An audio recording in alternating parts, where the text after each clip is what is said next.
देखिए, ये बात समझ लेनी ज़रूरी है कि हम क्या कर रहे हैं। हम ये जो मन का हमारे ऊपर कंट्रोल है, वो कंट्रोल क्यों है इतना ज़्यादा। देखिए, मन के बारे में हम जागरूक नहीं हैं। मन कैसे काम कर रहा है उसके बारे में जागरूक नहीं है। तो जब तक हम जागरूक नहीं होंगे, समझेंगे नहीं कि कैसे किन पैटर्न से मन काम करता है, क्या उसके किन रास्तों पे वो जाता है, जब तक हम वो समझेंगे नहीं, उसको हम तोड़ नहीं पाएंगे। देखिए, ज़िंदगी हमेशा हो रही है इस समय, इस मोमेंट में हो रही है। ज़िंदगी कभी भी फ्यूचर पे नहीं होती, पास्ट पे नहीं होती। तो सत्य है, जो सत्य यही सत्य है। जो है वो सत्य है, जो चला गया वो ख़त्म हो गया, जो आया नहीं वो सत्य नहीं है। सत्य है ये, पर हम सत्य के साथ नहीं है। जो भी हो रहा है इस समय वही सत्य है। तो ये चीज़ शाश्वत है, जिसे शाश्वत कहते हैं। पर ये चीज़ में हम तब आ पाएंगे जब हम मन को समझ लेंगे। मन को समझना बहुत ज़रूरी है। वो कैसे कार्य करता है, कैसे काम करता है, वो समझना बहुत ज़रूरी है। इसलिए पहला काम आप वो करते हैं जब आप ध्यान में बैठते हैं। जब आप ध्यान में बैठते हैं, अगर आप मेरी पिछली वीडियो देखें, जब आप ध्यान में बैठेंगे तो आप ध्यान से जब उठ जाएंगे तो आप पीछे जाके रिफ्लेक्ट करेंगे। आप पूरा फोकस पीछे जाएंगे उठने के बाद, आँख खोल के, कि कैसे विचार आए, क्या क्या विचार आए और कैसे कैसे शरीर ने उस पर प्रतिक्रिया उस पर प्रकट करी, कैसे मन के विचारों से शरीर ने क्या रिएक्शन दी। तो ये चीज़ सबसे पहले समझनी है कि मन कैसे कंट्रोल कर रहा है शरीर को। जैसे मैं समझ गया कि मन कैसे कंट्रोल कर रहा है शरीर को, तो मैंने एक चीज़ समझ ली कि कंट्रोल मेरा नहीं हो रहा, मेरा मन मेरा शरीर को कंट्रोल कर रहा है। तो क्या होता है, जब आप पीछे जाके देखेंगे कोई विचार उठ के आया शरीर पर, जैसे आपने कुछ करना था या आप कुछ चाहते थे तो वैसे नहीं हुआ, तो उसकी वजह से एक डिससेटिस्फैक्शन आ गई, निराशा आ गई। और उस निराशा की वजह से शरीर पर कुछ तरह की तरंगें चली, तो आप उत्तेजित हो गए, गुस्सा आ गया। तो आप ये समझेंगे कैसे विचार मेरे को कंट्रोल कर रहे हैं, मेरे शरीर को। और फिर अब जैसे शरीर पर गुस्सा आया तो वैसे ही विचार, तो वो रिएक्शन भेजेगा मन पे, और फिर मन के विचार वो और बढ़ जाएंगे और वैसे रिएक्शन शरीर। तो ये एक साथ एक दूसरे के ऐसे नाचते रहते हैं, खेल करते रहते हैं। तो ये समझना हमें कि जब ध्यान से उठने के बाद, ये हो गया ध्यान से उठने के बाद। पर देखिए, ध्यान हम ज़्यादा समय नहीं करते, क्योंकि दुनिया में जीना है तो काम तो करना ही है। और दुनिया में जब हम जीते हैं तो आँख खोल के अगर मैं 24 घंटे ले लूँ तो उसमें से 7-8 घंटे आप सोते हैं, जिसमें आपकी आँखें बंद रहती हैं। कुछ लोग तो 5-6 ही सो पाते हैं।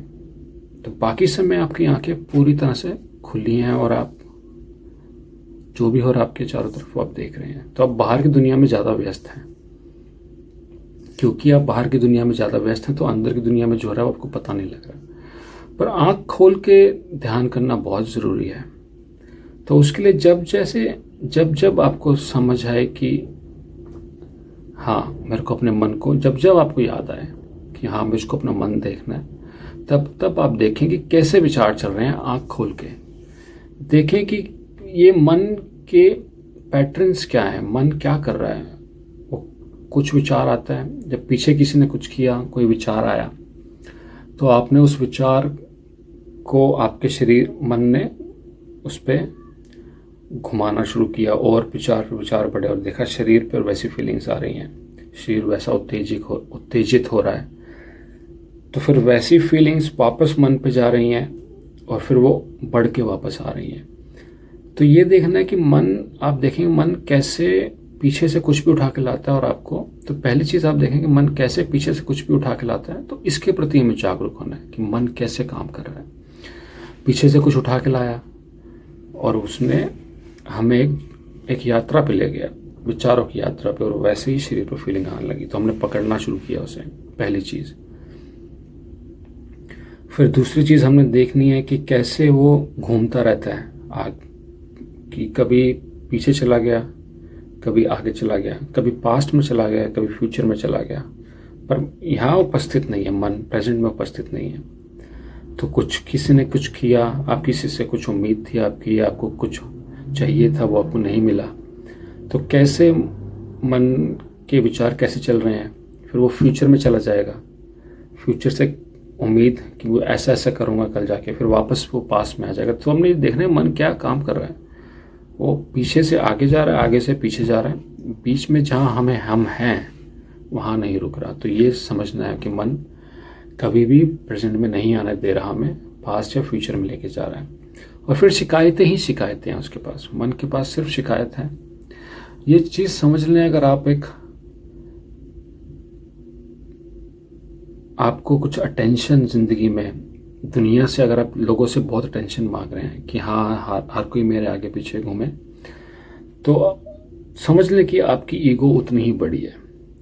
जो एक खुश इंसान होता है, अपने आप में जो खुश होता है, दुनिया जो मर्जी कर रही है उसे फ़र्क नहीं पड़ता, क्योंकि उसकी ईगो बहुत कम होती है। पर जो एक इंसान दुखी होता है, उसकी ईगो उतनी बड़ी होती है, क्योंकि वो उतनी शिकायतें हैं उसके पास। तो अगर समझ लें कि आप दुखी हैं ज़्यादा, तो आपका मन का प्रभाव आपके ऊपर बहुत ज़्यादा है, और आपकी ईगो आपको बहुत ज़्यादा कंट्रोल कर रही है। अगर आप खुश हैं तो देख लें आपका मन का प्रभाव आप पे उतना ही कम है, आप चीज़ों को आराम से छोड़ सकते हैं। पर अगर आपको समझ में आ रहा है कि आप चीज़ों से दूर नहीं हट पा रहे, उनको छोड़ नहीं पा रहे, तो आपकी ईगो उतनी ही बड़ी है। और वो कैसे समझ में आएगा, अगर आप ज़िंदगी में सिर्फ शिकायतें करते रहते हैं, शिकायतें कर रहे हैं, हमेशा जो नहीं मिला उसके बारे में परेशान है, रो रहे हैं, तो आपकी ज़िंदगी में दुख ज़्यादा है। तो अगर ज़िंदगी में दुख ज़्यादा है तो मतलब आपका मन उतना ही स्ट्रांग है। दुख है नहीं, पर वो मन बना रहा है। सबकी ज़िंदगी में ऐसा ही है, बराबर दुख बराबर सुख, दुख के बाद सुख आता है, सुख के बाद दुख। ये अगर दुख है तो सुख आने को है, और सुख है तो दुख आने को है, ये सबके साथ है। पर अगर आप सिर्फ दुख ही दुख देख रहे हैं तो आपका मन उतना ही स्ट्रांग है आपके ऊपर। तो ये चीज़ें हैं, हमें इनके बारे में जागरूक होना है, मन कैसे काम कर रहा है। जब तक मैं समझूंगा नहीं, तब तक मैं मन के कंट्रोल को नहीं तोड़ पाऊंगा, और शरीर फिर मन के हिसाब से चलेगा और आप खुश नहीं हो पाएंगे। तो मन को सिर्फ देखना भर है जागरूकता से। जैसे ही मैंने जागरूकता से देखना शुरू कर दिया कि वो कैसे काम कर रहा है, किस तरह से वो काम कर रहा है, कुछ ज़्यादा मुश्किल नहीं है, कुछ 5-6 ही तरीके हैं। आगे पीछे जाएगा, ये चीज़ों को घुमाता लाएगा, और या फिर शिकायतें ही शिकायतें करेगा, या फिर क्या कहते हैं, वो आपको कभी भी प्रेजेंट मोमेंट में नहीं आने देगा। वो कुछ ना कुछ इच्छाएं बनाता रहेगा। तो इच्छाएं बनाता रहेगा, ये भी बहुत इम्पोर्टेंट है। तो ये समझे मन को आँख खोल के। ध्यान के बाद तो बिल्कुल बहुत, आँख बंद करके ध्यान तो बहुत ज़रूरी है, क्योंकि अब आप अपने बाहर की दुनिया का इनपुट बंद कर दिया है, तो आप सीधा अंदर छलांग लगा सकते हैं। पर आँख खोल के भी इतना ज़रूरी है। फिर जब जब आपको ध्यान आए कि हाँ मन, मैं जानता हूँ मन को, देखो मन क्या कर रहा है, तो आप देखें उसे, देखें क्या कर रहा है, वो कैसे काम कर रहा है। और फिर वो देखना भर ही बहुत है। जैसे ही आपने देख लिया कि ये इंसान गलत है, आप उससे दूर हो जाते हैं। करना कुछ नहीं, देखना से ही, किसी के काम करने को देखने से ही आप उससे अलग हो जाते हैं। तो मन को देखते ही आप उससे अलग हो जाएंगे, आप उससे अलग होना शुरू कर देंगे। अगर आप रोज़ ये करेंगे तो वो धीरे धीरे उसका जो वर्चस्व है, आप पे कंट्रोल है, वो ख़त्म हो जाएगा। तो समझें मन को, मन कैसे काम करता है, और उसको इस्तेमाल करें मन से बाहर आने के लिए।